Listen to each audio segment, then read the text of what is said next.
حضور علیہ السلام کا میلاد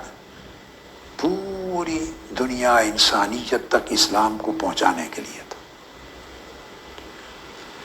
اور حضور علیہ السلام کی سیرت طیبہ پوری دنیا کو امن اور سلامتی مہیا کرنے کے لیے تھی۔ میلاد کے لیے احتفال یعنی محافل کا انعقاد یہ اس لیے ہوتا ہے کہ ان کے ذریعے حضور نبی اکرم صلی اللہ تعالی علیہ وآلہ وسلم کی ذات اقدس سے محبت اور تعظیم و تکریم کی نسبت پختہ ہو جائے، پختگی آئے۔ یہ میلاد کا پیغام ہے۔ اور سیرت طیبہ کی، سیرت نبویہ کی اہمیت یہ ہے کہ اس کے ذریعے حضور علیہ السلام کے ساتھ اطاعت اور اتباع کا تعلق پختہ اور مستحکم ہو جائے۔ ہم حضور علیہ السلام کی سیرت طیبہ میں رنگے جائیں، ہماری اپنی ذاتی بشری انسانی سیرتیں جس میں کمی کمزوری کجی آتی ہے ان کے سارے رنگ ہٹا کر سیرت محمدی کا رنگ ہماری سیرت پہ چڑھا دیا جائے۔ محفل میلاد کے ذریعے حضور علیہ السلام کے ساتھ قلبی اور روحانی تمسک قائم ہوتا ہے، اور حضور علیہ السلام کی سیرت طیبہ کے ذریعے مسلمانوں کو ذہنی اور فکری توسع، وسعت اور اس کے اندر برکت اور شفقت اور رحمت نصیب ہوتی ہے۔ محافل میلاد کے انعقاد سے مسلمانوں کے اندر حضور علیہ السلام کے ساتھ وفاداری اور جانثاری کا جذبہ جنم لیتا ہے اور مضبوط ہوتا ہے، اور حضور علیہ السلام کی سیرت طیبہ کو پڑھنے سننے سمجھنے سے اور اس کے ساتھ پیار کرنے سے کتاب و سنت کے ساتھ عملی پاسداری کا تعلق مضبوط ہوتا ہے۔ اس لیے اگر ہم محافل میلاد منعقد کریں اور ان کا اثر ہماری زندگی، ہمارے عمل اور ہمارے اخلاق اور ہماری سیرت پہ نہ ہو تو ہم نے محفل میلاد سے نفع حاصل نہیں کیا۔ مولد کا احتفال اور سیرت محمدی صلی اللہ علیہ وآلہ وسلم اس طرح عین یکدیگر ہیں، جڑے ہوئے ہیں۔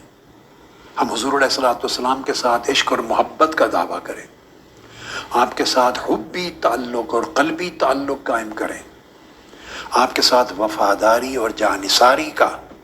دعویٰ کریں، لیکن اس کا اثر ہمارے اخلاق میں اور ہمارے برتاؤ میں نظر نہ آئے، اور ہمارے اخلاق میں سلامتی نہ ہو،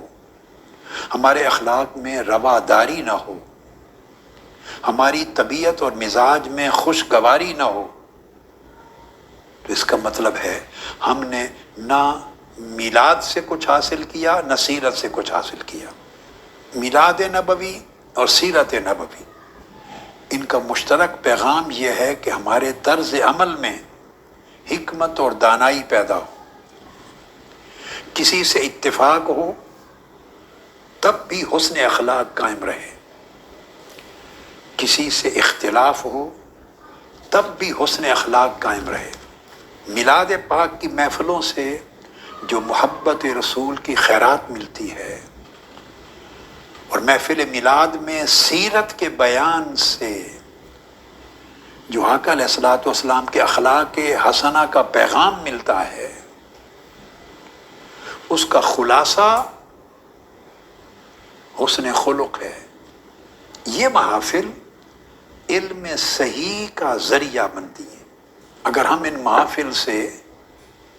علم حاصل نہ کریں، صرف مراسم کر کے، رسوم کر کے چلے جائیں،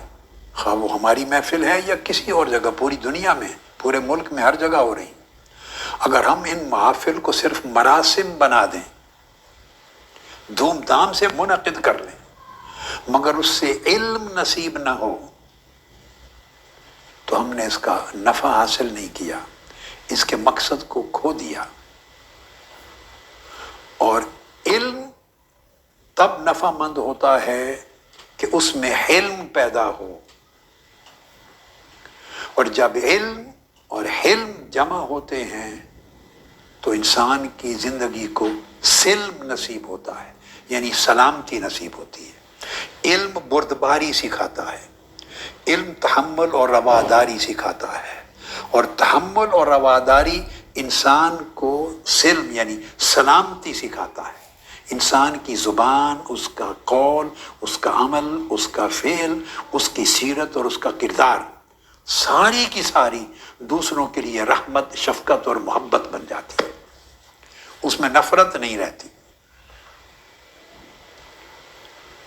علم اگر حلم سے